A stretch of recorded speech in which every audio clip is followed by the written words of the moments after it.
Hello friends, स्वागत है आपका मेरे यूट्यूब चैनल एग्जाम धुज में। आई होप आपकी प्रिपरेशन काफ़ी चल रही होगी उत्तराखंड पॉलिटेक्निक लेक्चरर की।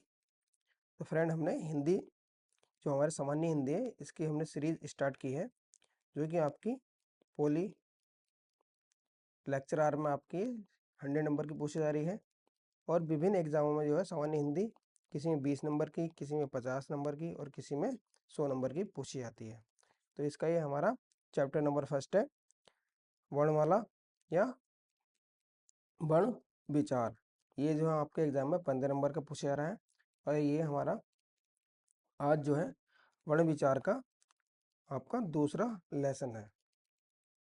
तो स्टार्ट करते हैं वर्ण विचार। पिछली कक्षा में हमने पढ़ा था कि वर्ण जो होते हैं, वर्ण वह हमारे दो प्रकार के होते हैं। एक तो होता है आपका स्वर और दूसरा होता है आपका व्यंजन। ठीक है, देखिए स्वर जो है आपके कितने होते हैं ये मैंने पिछली कक्षा में बता दिया था, है ना। स्वर कितने होते हैं आपके 11 होते हैं। लेखन के आधार पर कितने होते हैं, ये आपके 13 होते हैं। और परंपरागत परंपरागत स्वर आपके 13 होते हैं। कुल स्वर आपके 13 होते हैं। और उच्चारण के आधार पर स्वर उच्चारण के आधार पर स्वर हमारे 10 होते हैं। ठीक है, तो ये मैंने पहले क्लास में डिस्कस कर दिया था, एक्सप्लेन कर दिया था। अब देखते हैं, देखिए स्वर से संबंधित कुछ क्वेश्चन और पूछे जाते हैं। एक क्वेश्चन आता है कि मूल स्वर कौन से होते हैं, मूल स्वर या ह्रस्व स्वर, ह्रस्व स्वर। तो कितने होते हैं ये पूछा जाता है। तो ये 4 होते हैं। देखिए कौन कौन से हैं, ये हुए आपके छोटा, छोटी ई, छोटा ओ और री। ठीक है, ये आपके मूल स्वर हुए या ह्रस्व स्वर हुए। ये एग्जाम में आपका कई बार पूछा गया है। नेक्स्ट पूछा जाता है आपका कि संयुक्त स्वर कौन से हैं, संयुक्त स्वर। देखिए संयुक्त स्वर जो है हमारे, ये भी हमारे 4 हैं। कौन कौन से हैं, ये हैं आपके ए, बड़ा ए, ओ और बड़ा ओ से औरत। ठीक से, ये हमारे 4 होते हैं। और इन्हें जो है संयुक्त स्वर कहा क्यों जाता है, देखिए इसका भी रीजन है। क्योंकि जो हमारे मूल स्वर हैं, ठीक है, ये बिना किसी के सहायता के बने होते हैं। लेकिन संयुक्त स्वर जो है हमारे, ये जो है आपके मूल स्वर की सहायता से बनते हैं। जैसे कि देखिए जो ए है, एग्जाम में पूछा जाता है ये कि ये किससे मिलकर बना होता है। ठीक है, जैसे ए है ये, तो ए बनता है हमारा ए प्लस ई से मिलकर बनता है आपका ए। और ऐसा एनक, ये जो है हमारा, देखिए बनता है आ प्लस ए से मिलकर। ओ बनता है हमारा ए प्लस ऊ से। और बड़ा ओ बनता है हमारा, ये जो बड़ा ओ है ये बनता है हमारा ए प्लस ओ से। ठीक है, तो इसलिए इन्हें क्या कहते हैं, देखिए इसलिए इन्हें संयुक्त स्वर कहा जाता है। ए प्लस ई मिलकर बनता है आपका ए, और ए प्लस ए मिलकर बनता है आपका बड़ा ए, ऐसा अनक। ए प्लस ओ मिलकर बनता है आपका ओ, और ए प्लस ओ मिलकर बनता है बड़ा ओ। ठीक है, तो इस तरह इन्हें संयुक्त स्वर कहा जाता है। देखिए नेक्स्ट हमारा जो पॉइंट, जो हमारा टॉपिक था सिलेबस के अकॉर्डिंग, वो था हमारा स्वर एवं व्यंजन का वर्गीकरण। तो पहले हम देख लेते हैं स्वर का वर्गीकरण, फिर देखेंगे नेक्स्ट वीडियो में देखेंगे व्यंजन का वर्गीकरण। नेक्स्ट टॉपिक है हमारा स्वरों स्वरों का वर्गीकरण, वर्गीकरण। ठीक है, तो देखिए जो हमारे स्वर हैं उनको जो है 6 भागों में बांटा गया है। ठीक है, स्वरों को का जो वर्गीकरण किया गया है वह आपका 6 प्रकार से किया गया है। देखिए पहला आता है आपका, देखिए स्वर आपके उतने रहेंगे लेकिन ये जो है अलग अलग प्रकार से कि कौन से आपके मात्रा के आधार पर स्वर्ग हैं, जीव के आधार पर कौन से स्वर्ग हैं, इस तरह करके 6 भागों में इनका वर्गीकरण किया गया है। पहला आता है हमारा मात्रा या उच्चारण के आधार पर, उच्चारण के आधार पर स्वर्ग, ठीक है। नेक्स्ट आता है हमारा, सेकंड आता है हमारा जीव के प्रयोग के आधार पर, जीव के प्रयोग के आधार पर। नंबर 3 आता है हमारा मुख द्वार के आधार पर। 4 आता है हमारा ओष्ठ, ओष्ठ मतलब ये होते हैं हमारे होठ, ठीक है। ओष्ठ के आधार पर। और नंबर 5 आता है आपका हवा के नाक व मुंह से निकलने के आधार पर। और छठा आता है हमारा घोष तत्व के आधार पर, घोष तत्व के आधार पर स्वर, ठीक है। तो ये हमारे 6 प्रकार से इन्होंने डिस्क्राइब करा हुआ है कि स्वरों का वर्गीकरण, ठीक है, किस आधार पर किया है, 6 प्रकार से किया है। देखिए पहला आता है आपका, आपका पूछ लेगा, क्वेश्चन पूछ लेगा कि मात्रा के आधार पर स्वर कौन कौन से हैं, ठीक है। ये पूछ लेगा जीभ के आधार पर स्वर कौन से हैं, मुख के आधार पर स्वर कौन से हैं, और ओष्ठ के आधार पर स्वर कौन से हैं, हवा के नाक में मुख से निकलने के आधार पर स्वर कौन से हैं, या घोष तत्व के आधार पर स्वर कौन से हैं, ठीक है। इस तरह करके ये आपसे 6 प्रकार से इनका स्वरों का वर्गीकरण किया गया है। फर्स्ट लेते हैं हम मात्रा या उच्चारण के आधार पर स्वर, ठीक है। अब देख लेते हैं कौन कौन से होते हैं। देखिए मात्रा या उच्चारण के आधार पर स्वर जो होते हैं हमारे, ये भी आपके 3 प्रकार के होते हैं। ये भी आपके 3 प्रकार के होते हैं। कौन कौन से होते हैं, देखिए पहला होता है आपका ह्रस्व स्वर, ह्रस्व स्वर। अब देखिए ह्रस्व स्वर कहते किन्हें हैं, देखिए उच्चारण में जिन्हें कम समय लगता है उसे हम ह्रस्व स्वर कहते हैं, ठीक है।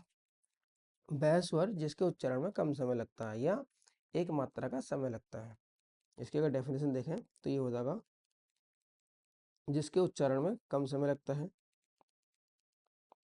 जिसके उच्चारण में कम समय लगता है या या एक मात्रा का समय लगता है, एक मात्रा का समय लगता है। तो देखिए एक मात्रा का समय लगता है, तो ऐसे कौन कौन से आपके हस्वर हुए, तो हस्वर होते हैं आपके, देखिए छोटा आ, ई छोटी ई, छोटा ऊ, ठीक है, ये 3 हो गए। और कहीं कहीं हम रे का भी यूज कर लेते हैं, ठीक है। तो ये आपके हस्वर कहलाते हैं। हस्वर के प्रयोग में देखिए आपका सिर्फ एक ही मात्रा का समय लगता है। सेकंड आता है हमारा दीर्घ स्वर, दीर्घ स्वर। देखिए दीर्घ स्वर क्या है, देखिए जिसकी उच्चारण में हर स्वर से ज्यादा समय लगता है। इसकी वो हो जाएगी डेफिनेशन। देखिए दीर्घ स्वर के उच्चारण में जो है आपका अधिक समय लगता है, ठीक है। या फिर इसमें 2 मात्रा का समय लगता है, यह होगा 2 मात्रा का, देखिए इसमें हो गया आपका 1 मात्रा का समय लगता है स्वर में, और दीर्घ में जगह आपका 2 मात्रा का समय लगता है, 2 मात्रा का समय लगता है। ठीक है, तो ये देखिए कौन सा दीर्घ स्वर कौन से हो गए, देखिए देखिए हस्त स्वर को छोड़ के जितने स्वर बचे हैं वो आपके दीर्घ स्वर हो गए। ठीक है, जैसे आ, बड़ा आ, बड़ी ई, बड़ा ऊ। ठीक है, ए, ऐसे ऐनक, ओसा ओखली, और ओसा औसा औरत। ठीक है, और इसमें कभी कभी आपका ये भी आ जाता है, ये आपका क्या है, ये आगत या विदेशी स्वर है। ठीक है, जैसा ओपिस लिखते हैं तो उस टाइम इसका यूज करते हैं। ठीक है, तो ये सब दो दीर्घ स्वर हो गए। तीसरा आता है आपका प्लुत स्वर। तीसरा होता है आपका प्लुत स्वर, प्लुत स्वर। देखिए नेक्स्ट आता है हमारा प्लुत स्वर, प्लुत स्वर। तो देखिए प्लुत स्वर में जो है आपका 2 मात्रा से अधिक समय लगता है। इसमें इसमें जो है आपका 2 मात्रा से अधिक समय लगता है। ठीक है, या आपने देखा होगा जो नाटकों के संवाद होते हैं उसमें किसी को पुकारा जाता है तो वहां पर हम पुलिस स्वर का यूज करते हैं। ठीक है, तो इसकी डेफिनेशन और हो सकती है, किसी को पुकारने में या नाटक के संवादों में इसका प्रयोग किया जाता है। देखिए कभी कभी एग्जाम में डेफिनेशन पूछ लेते हैं, उसमें पूछ लेंगे कि 2 या 2 मात्रा से अधिक समय लगता है वह कौन से स्वर कहलाते हैं, तो वो आंसर हो जाएगा प्लस स्वर। या किसी को पुकारने या नाटकों के संवादों में कौन से स्वर का प्रयोग किया जाता है, तब आपका आंसर हो जाएगा प्लस स्वर। ठीक है, तो डेफिनेशन भी हमारी याद होनी चाहिए। ठीक है, अब देखिए इसका एग्जाम्पल देख लेते हैं कि प्लस स्वर किसे कहते हैं। जैसे कि देखिए इसका अगर एग्जाम्पल देखें हम, जैसे आपने लिखा राम, देखिए राम ये ऐसा हो गया। ठीक है, लेकिन जब हम प्लस स्वर का यूज करते हैं तो वो हो जाता है हमारा राम, ये इस तरह का डबल मात्रा हो गई। ये जो होती है आपकी ये डबल मात्रा होती है। ठीक है, ये आपकी 2 मात्राएं होती हैं, तो बोलते हैं ना राम, इस तरह करके है। ठीक है, जैसे ओ, तो ये सब क्या आपके प्लस स्वर है, इसे लिखेंगे हम ओ, इस तरह करके ये आता रहेगा। ठीक है, तो ये सब बोलते हैं प्लस स्वर, जैसे किसी का नाम पुकारते हैं। ठीक है, जैसे आपने कहा राम, जैसे कहा आपने सोनू, ठीक है बेटा, तो ये सब क्या है आपके, ये जिस तरह यूज करते हैं तो हम उसे प्लस स्वर बोलते हैं। ठीक है, ये हमने पढ़ा मात्रा या उच्चारण के आधार पर स्वर। ठीक है, मात्रा या उच्चारण के आधार पर स्वर हमारे कौन कौन से हैं, ये हमारे 3 प्रकार के हुए। ठीक है, मात्रा या उच्चारण के आधार पर स्वर हमारे 3 प्रकार के, ह्रस्व स्वर, दीर्घ स्वर और पुलिस स्वर। ह्रस्व स्वर में 1 मात्रा का प्रयोग होता है, दीर्घ स्वर में 2 मात्रा का प्रयोग होता है, और पुलिस स्वर में हमारी 2 मात्रा से अधिक का समय लगता है बोलते समय। ठीक है, अब नेक्स्ट पढ़ते हैं हम जीभ के प्रयोग के आधार पर। हम स्वर लेंगे जीभ के आधार पर स्वर, मुख के आधार पर स्वर, और ओष्ठ के आधार पर स्वर। तो इन सब स्वरों में देखिए री का प्रयोग नहीं करते हैं, री का प्रयोग प्रयोग नहीं होता है, नहीं होता है। ठीक है, ये आपको याद रखना है ना, कभी कभी यहाँ से क्वेश्चन बन जाता है। अब देख लेते हैं हम जीभ के आधार पर स्वर।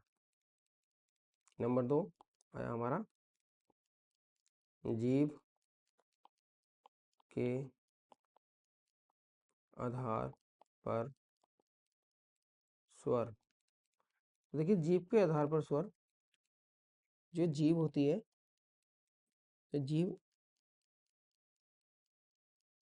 इस तरह होती है, आगे को थोड़ी नोकीली टाइप की। ठीक है, तो इसके हम 3 भाग कर लेते हैं जीभ के आधार पर स्वर। तो देखिए ये हो गए हमारे अग्र स्वर, अग्र अग्र स्वर, ये हो गए हमारे मध्यम स्वर, ठीक है, अग्रभाग, इसे इस तरह भी अग्र स्वर कह सकते हैं या फिर इसे कह सकते हैं अग्र भाग स्वर, ठीक है, एक ही मीनिंग होता है। ये हो गया हमारे मध्यम स्वर, मध्यम भाग स्वर। ये लास्ट वाला जो बचा आपका पीछे का, इसे कहते हैं पश्च भाग स्वर, ठीक है। तो ये 3 प्रकार के स्वर हो गए, लेकिन इनमें आते कौन कौन से हैं देखिए। देखिए अग्रभाग में जो आते हैं आपने देखा होगा ई ई ए, जहाँ पर हमारी जीभ का अगला भाग का प्रयोग करें तो वहां पर आते हैं आपके ई ई ई ई ए ए, ठीक है, ये हो गए हमारे अग्र स्वर। अब मध्य भाग, तो मध्य भाग में आता है हमारा आ, छोटा आ जो आता है हमारा वो मध्य भाग में आता है। अब ये जो बचे हमारे स्वर री का प्रयोग करेंगे नहीं, ठीक है, तो ये हमारे कितने 10 स्वर है। अब देखिए जो बचे वो सब किसमें आ जाते हैं, वो पश्च भाग स्वर आ जाते हैं। बड़ा आ, ऊ, बड़ा ऊ, ओ, और ओ से औरत, ठीक है। तो ये हमारे कितने, ये हो गए हमारे जीभ के आधार पर स्वर। तो कितने प्रकार के होते हैं जीभ के आधार पर स्वर, हमारे 3 प्रकार के होते हैं। पहला होता है अग्रभाग स्वर, दूसरा होता है मध्यम भाग स्वर, और तीसरा होता है आपका पश्च भाग स्वर, ठीक है। तो ये एग्जाम में पूछे जाते हैं कि अग्रभाग स्वर कौन सा है और मध्य भाग स्वर कौन सा है, ठीक है। जीभ का प्रयोग जो करते हैं, हमारी जीभ जो आगे को मोशन करती है उसके आधार पर ये स्वर बताए गए हैं। अब नेक्स्ट आता है मुख के आधार पर स्वर। तीसरा पॉइंट आता है हमारा मुख के आधार पर स्वर। मुख, तीसरा पॉइंट मुख के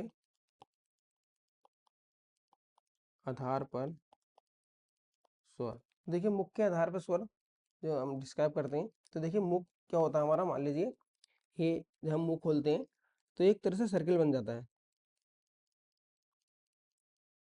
ठीक है, एक तरह से क्या बन जाएगा, वो सर्किल बन जाएगा। तो मुख के आधार पर स्वर जो है हमने कितने भागों में डिस्क्राइब करें, वो 4 भागों में डिस्क्राइब करें।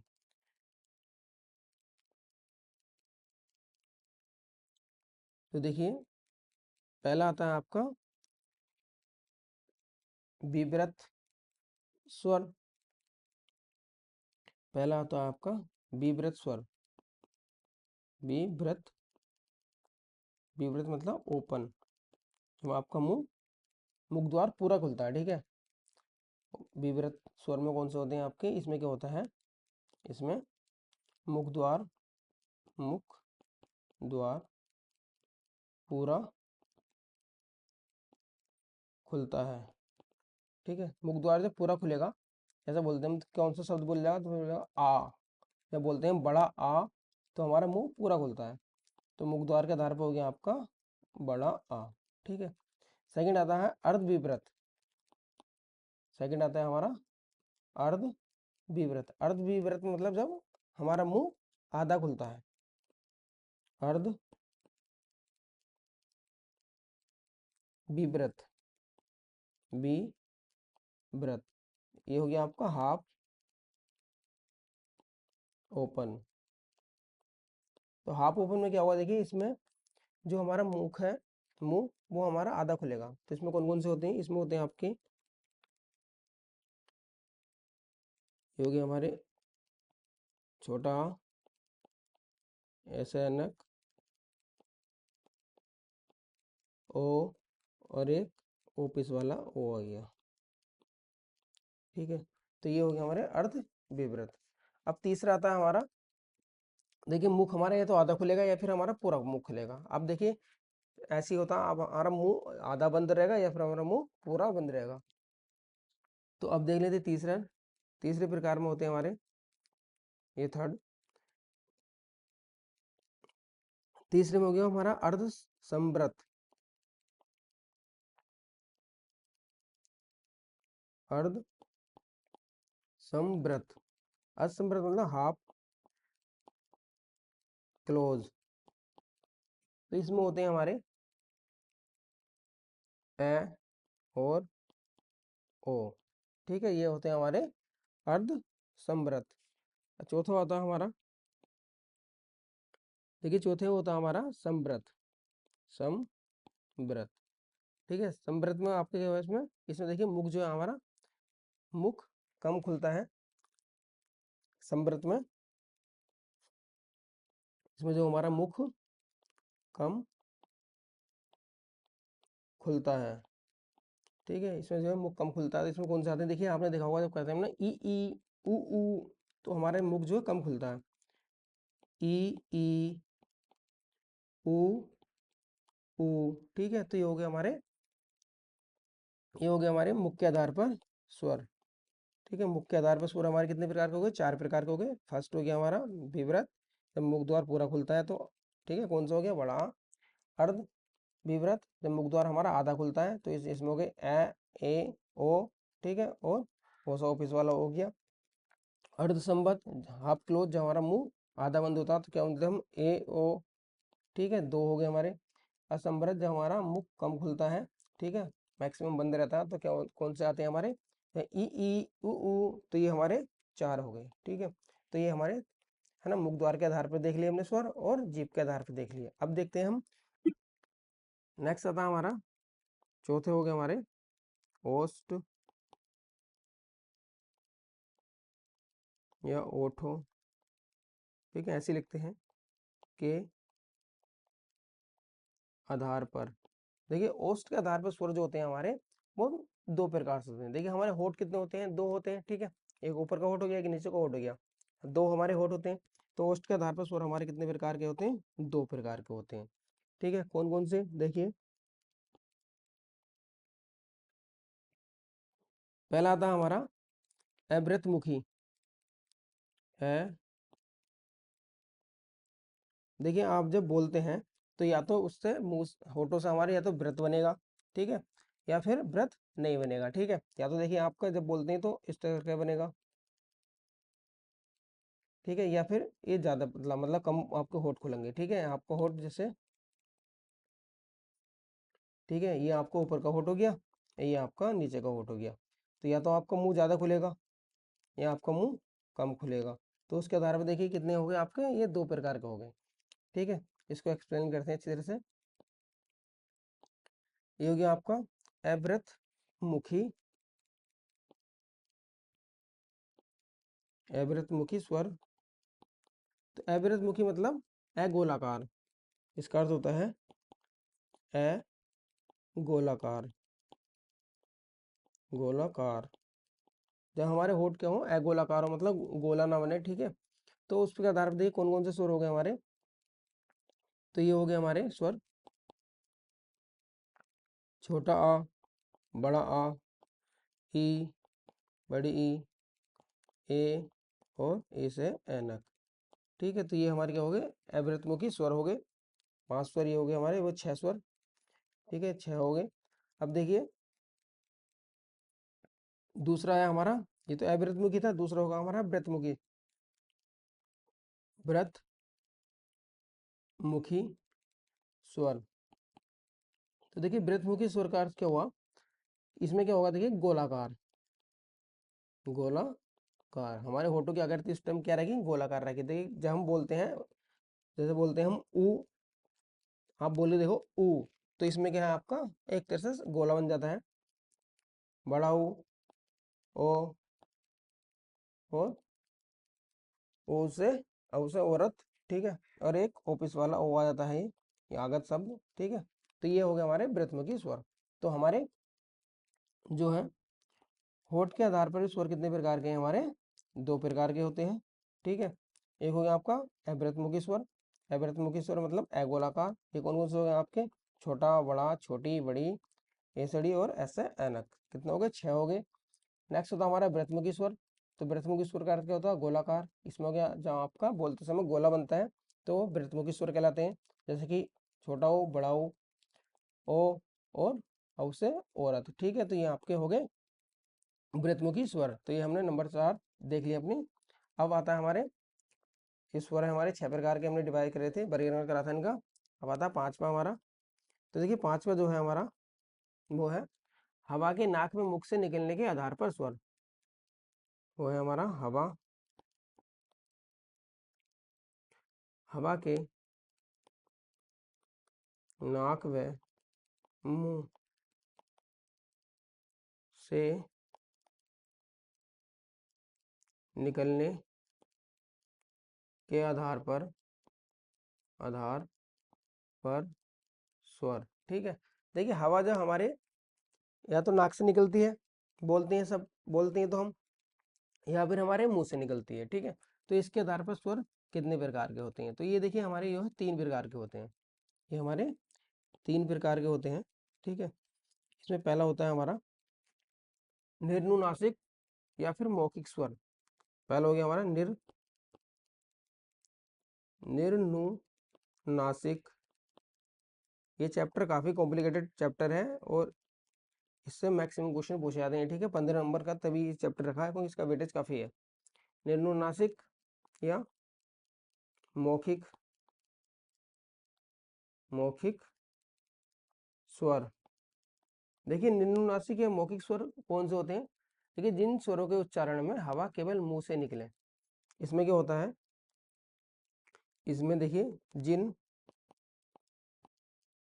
स्वरों के उच्चारण में हवा केवल मुंह से निकले, ठीक है, तो जिनके उच्चारण में हवा केवल मुंह से निकले उन्हें बोलते हैं निर्नुनासिक या फिर मौखिक स्वर। तो ये कौन से स्वर हो गए आपके, तो देखिए ये होते हैं आपके, ये हो गए हमारे छोटा बड़ा आ, छोटी ई और बड़ी ई। छोटा ऊ, बड़ा ऊ, ए, ओ, ओ और औ। तो ये सब जो है हमारे कौन से हो गए आपके, सब ये हो गए हमारे निम्नानुनासिक स्वर। ठीक है, इनमें देखिए बोलते समय जो हमारी वो निकलती है, हवा निकलती है मुंह से, वो केवल मुंह से निकलती है। दूसरा हो गया हमारा, सेकंड देख लेते हैं। एक तो यह निम्नानुनासिक स्वर, दूसरा होता अनुनासिक स्वर।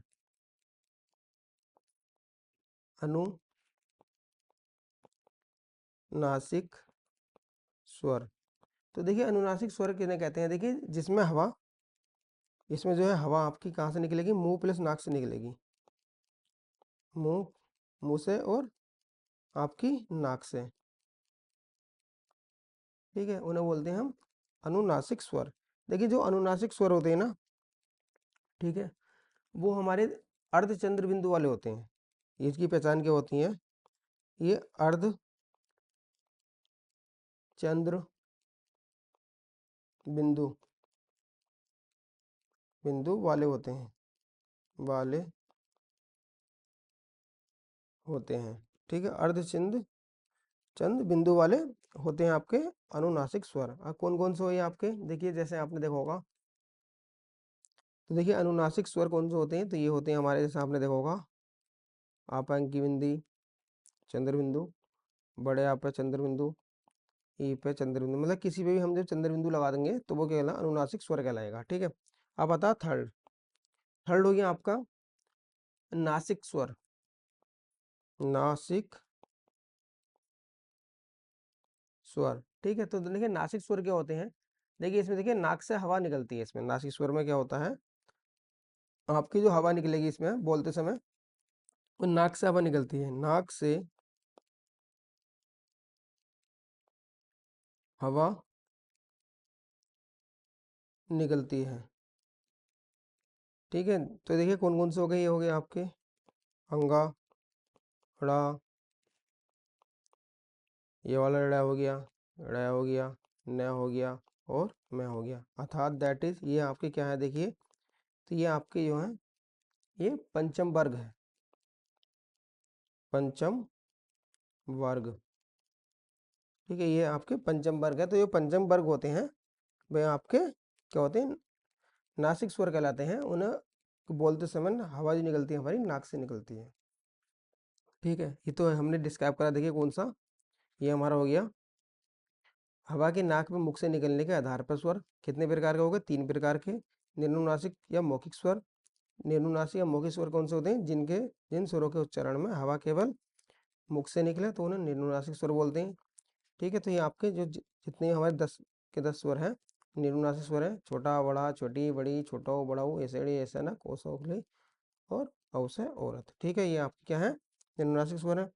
सेकंड आता है आपका अनुनासिक स्वर। अनुनासिक स्वर वो होते हैं जिनके उच्चारण हवा जो निकले आपकी मुंह प्लस नाक से निकले। इनमें जो होता है अर्धचंदी बिंदु वाले शब्द होते हैं। ठीक है, वर्ण होते हैं। थर्ड आता है हमारा नासिक स्वर। नासिक स्वर कौन से होते हैं? जिसके उच्चारण में नाक से हवा निकले उसे बोलते हैं नासिक स्वर। ठीक है, तो जो पंचम वर्ग के अक्षर होते हैं आपके वो सब नासिक स्वर कहलाते हैं। अब छठा बचा हमारा, छठा और लास्ट। देखिए नेक्स्ट आता है हमारा घोष तत्व के आधार पर स्वर। घोष घोष तत्व के आधार पर स्वर। ठीक है, तो इसमें आता देखिए पहला आता है आपका घोष। पहले पढ़ लेते हैं हम घोष क्या होता है। ठीक है, तो देखिए घोष का अर्थ क्या है? घोष का अर्थ देख लेते हैं एक बार। तो देखिए स्वर तंत्रियों, घोष का अर्थ है आपका स्वर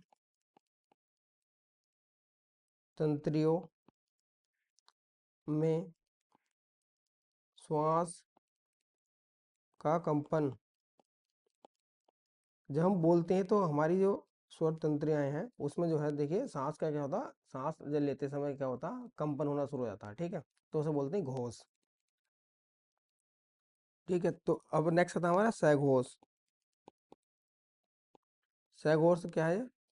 स्वर तंत्री में जब कंपन होता है तो उसे सघोष कहलाते हैं। ठीक है, ये क्या देखिए स्वर तंत्रियों में सांस का जो कंपन होता है तो क्या कहलाता है? घोष कहलाता है। और जब स्वर तंत्रियों में स्वर तंत्री में जब कंपन होता है तो सघोष कहलाता है। सघोष कहलाता है, सघोष कहते हैं। देखिए इसमें देखिए आपको याद रखना है जो आपके सभी स्वर जो क्या होते हैं? सघोष ध्वनियाँ होती हैं। आपको याद रखना सभी स्वर सघोष ध्वनियाँ होती हैं। देखिए सभी स्वर आपके सघोष ध्वनियाँ होते हैं, सघोष होते हैं। ठीक है, ये आपके ना घोष तत्व के आधार पर दो प्रकार के होते हैं। एक तो क्या सघोष और एक हो गया आपका अघोष। अघोष, तो जो अघोष होते हैं, अघोष जो आपके व्यंजन होते हैं वो आपके अघोष होते हैं। और जो आपके सभी स्वर क्या है आपके देखिए वो आपके सघोष हैं। बस आपको इतना याद रखना है। ठीक है, घोष तत्व के आधार पर कितने होते हैं आपके? दो प्रकार के होते हैं, सघोष अघोष। ठीक है, घोष क्या होता है? देखिए घोष जब हम कोई स्वर बोलते हैं तो क्या होता है? हमारी स्वर तंत्रिकाओं में श्वसन के समय क्या होता है? कंपन होता है। ठीक है, तो उसे बोलते हैं घोष। और इस कंपन को ही क्या कहलाता है? यही कहलाता है आपका सघोष। सभी स्वर क्या है आपके सघोष उत्पन्न करते हैं, सघोष ध्वनियाँ उत्पन्न करते हैं। जबकि जो सभी व्यंजन होते हैं वो आपके अघोष ध्वनियाँ उत्पन्न करते हैं। तो ये हमने डिस्कस करा स्वर का वर्गीकरण। ठीक है, नेक्स्ट वीडियो में पढ़ेंगे हम व्यंजन का वर्गीकरण, क्योंकि ये टॉपिक देखिए 15 नंबर का आपका एग्जाम में पूछा जाता है। तो इसको हम जो है ये हमारा सेकंड वीडियो बन गया है। ठीक है, इसके 2 वीडियो और बनेंगे और ये चैप्टर आपका कंप्लीट हो जाएगा। आई होप अगर आपको वीडियो अच्छा लगता है तो प्लीज़ वीडियो को करें लाइक करें और चैनल को सब्सक्राइब करें।